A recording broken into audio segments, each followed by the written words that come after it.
மணலி புதுநகர் அற்புத குழந்தை இயேசு திருத்தல தேரோட்டம் விமர்சையாக நடந்தது. இங்கு குழந்தை வரம் வேண்டி பலதரப்பை சேர்ந்த மக்கள் பிரார்த்தனை மேற்கொள்வர்.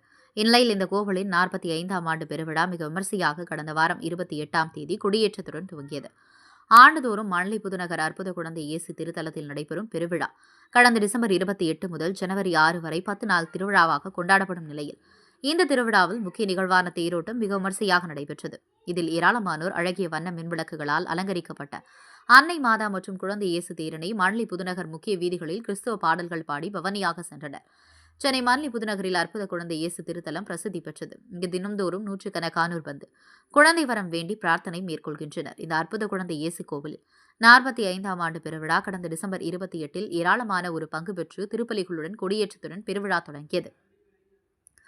ஒவ்வொரு நாளும் சிறப்பு திருப்பலிகள் நடந்தன. முதல் விழாவின் சிறப்பு திருப்பலி ஆராதனை நடைபெற்ற நிலையில் இன்று முக்கிய நிகழ்வான தேரோட்டம் ஆலய பங்கு தந்தை தங்ககுமார் தலைமையில் அம்பத்தூர் புனித சூசியப்பர் ஆலய பங்கு தந்தை B.A. ஜேக்கப் முன்னிலையில் ஜெபமாலை திருப்பலி சிறப்பு நற்கருணை ஆசியுடன் அன்னை மாதா தேரில் முன்னே செல்ல குழந்தை இயேசு பாடல்களை பாடி தேர் பவனியானது வண்ண மின்விளக்குகளால் அலங்கரிக்கப்பட்டு மிக விமர்சையாக நடைபெற்றது. இதில் மணலி புதுநகர் மட்டுமின்றி சென்னையின் அனைத்து பகுதியிலிருந்தும் 1000க்கும் மேற்பட்டோர் வந்திருந்தனர்.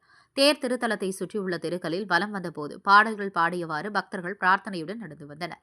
நாளை மாலை கொடியிறக்க நிகழ்வுடன் விழா நிறைவு பெறும் என திருத்தலம் தரப்பில் தெரிவித்தனர்.